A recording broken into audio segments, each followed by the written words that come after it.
The train derailed at exactly 3:47 p.m. David Chen had only seconds to react. As a physics teacher, he understood the math perfectly. The runaway subway car would crush everyone in the station unless someone manually activated the emergency brake inside the driver's cabin. He didn't hesitate. Sprinting past screaming passengers, he forced open the mangled door and pulled the lever with all his strength. Metal screeched against metal, sparks flew like fireworks, and the train finally stopped just inches from the crowded platform. 107 people walked away that day. But David didn't. His body was found crushed between the brake mechanism and the cabin wall. His final thoughts were of his students, wondering if they'd remember to submit their physics homework on Tuesday. Then everything went black. When David opened his eyes again, he was standing in a vast gray wasteland. Two figures in flowing silver robes approached him, smiling warmly. A woman named Maya introduced herself as his advocate. She explained that because he died saving lives, he'd been classified as a celestial soul. Her partner Ezra added that they were assigned to defend him through 9 trials across 81 hours in the afterlife. David laughed nervously. This had to be some kind of dream. But when he looked down, he saw his body still trapped in the wreckage below. Rescue workers were covering him with a white sheet. His wife Sarah was running toward the scene, their daughter Emma crying in her arms. The reality hit him like a freight train. He was actually dead. Maya gently touched his shoulder, telling him there was no time for goodbyes. They had to move forward. Suddenly the ground beneath them rippled like water, and they were pulled through a shimmering portal. David found himself standing before massive obsidian gates. Thousands of souls were lined up, all of them looking confused and terrified.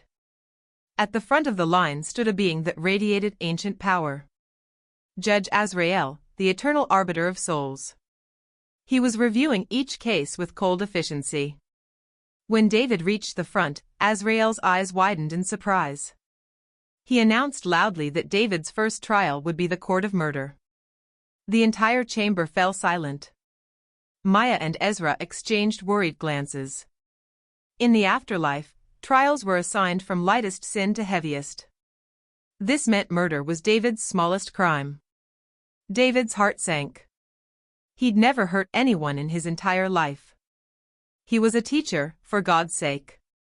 But Azrael explained the law was absolute.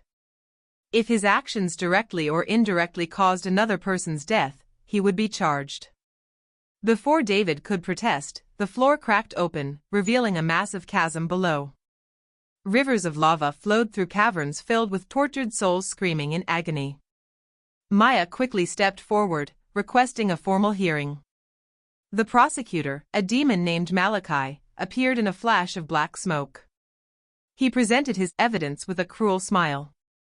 15 years ago, David had been driving home from a conference when he witnessed a car accident. A vehicle had flipped over and smoke was pouring from the engine. David stopped, got out, and called 911. But he didn't approach the wreckage. He was afraid the car might explode. The driver, a young man named Marcus, was trapped inside, screaming for help. David stood there, frozen by fear. Firefighters arrived 8 minutes later, but Marcus had already died from smoke inhalation. Malachi argued that if David had acted immediately, Marcus would have survived. Therefore, David's cowardice made him a murderer. The courtroom erupted in whispers. David felt his chest tighten with guilt. He remembered that night so clearly. Marcus's screams still haunted his dreams. Maya immediately objected and demanded to present the full context.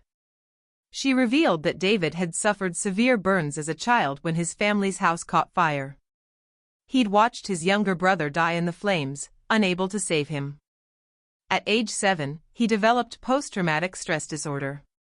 Any situation involving fire triggered complete paralysis. It wasn't cowardice. It was a medical condition beyond his control. Furthermore, Maya presented evidence that even if David had pulled Marcus out immediately, the smoke damage to his lungs was already fatal. The medical examiner's report confirmed Marcus would have died regardless. Judge Azrael studied the evidence carefully. After a long pause, he declared David innocent of murder. But he warned him that fear born from trauma is understandable, but a teacher who saves 100 strangers should have found the courage to try. David lowered his head, accepting the judgment. As they left the chamber, Ezra explained why advocates work so hard in the afterlife. Every century, advocates are given one chance at redemption. If they successfully guide 49 celestial souls through all trials, they earn reincarnation into any life they choose. But if even one soul is condemned, the advocates lose everything and must serve another century. Maya and Ezra had defended 48 souls so far. David was their 49th and final chance. They boarded a crystalline boat that sailed across the river of sorrows toward the second trial, the court of deceit. David felt the weight of their hope pressing down on him. As the boat glided through dark waters, Mia asked David about his family, wanting to understand what motivated him. David's eyes filled with tears as he explained. His daughter Emma was born with a rare heart condition that required constant medical care. The treatments were expensive, far beyond what a teacher's salary could cover. So David worked 3 jobs. Tutoring students on weekends, grading papers until 2 a.m., and even selling his plasma twice a month. He lied to Emma, telling her that Daddy just really loved his work. He lied to Sarah, saying he wasn't exhausted when he clearly was. He lied to everyone, pretending their lives were perfect when they were drowning in medical debt.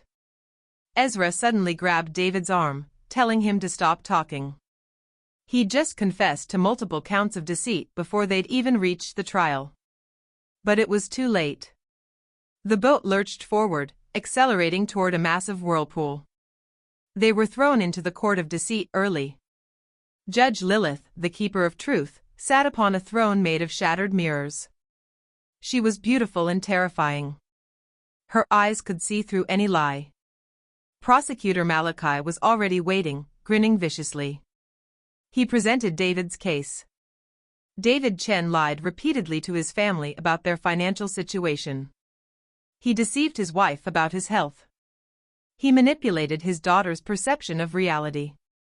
These deceptions caused psychological harm and violated the sacred bonds of trust. Judge Lilith's voice echoed through the chamber like breaking glass. She declared David guilty and ordered him bound to the mirror of 1,000 truths. Suddenly David was chained to a massive reflective surface and forced to watch every lie he'd ever told play out in agonizing detail. He saw Sarah crying alone in their bedroom after finding another rejection letter from the insurance company. He saw Emma asking her mother why Daddy never had time to play anymore. He saw himself collapsing from exhaustion in the school parking lot, hiding it from everyone. The pain was unbearable. But Maya wasn't finished. She presented a counter-argument, revealing that David's lies were never self-serving. Every deception protected his family from worry and despair. She showed that after David's death, the life insurance policy he'd secretly taken out paid off all their medical debts. Emma would receive the treatment she needed. Sarah would keep their home. His lies weren't manipulation. They were sacrifice. Judge Lilith considered this carefully. She asked David one question. If you could go back, would you tell them the truth? David met her gaze and answered honestly. No. I'd lie again 1,000 times if it meant they could sleep peacefully at night. The courtroom fell silent. Lilith smiled for the first time. It was a sad, knowing smile. She declared that truth without compassion is cruelty, and deception born from love is the highest form of truth. David was innocent. The chains released him. As he collapsed to his knees, Maya and Ezra helped him up, both smiling with relief. They had passed 2 trials. But 7 more awaited. And Malachi was already plotting his next move in the shadows, watching and waiting for David to fail. As they walked toward the 3rd trial, David realized something terrifying. Each challenge forced him to confront not just his actions, but his very soul. And somewhere in the darkness of the afterlife, a secret waited. One that would reveal why a hero who saved 100 lives was really sent to hell. The truth would change everything. But for now, David had to keep moving forward. One trial at a time. Fighting for his redemption and for the chance to see his family one last time, even if only in their dreams.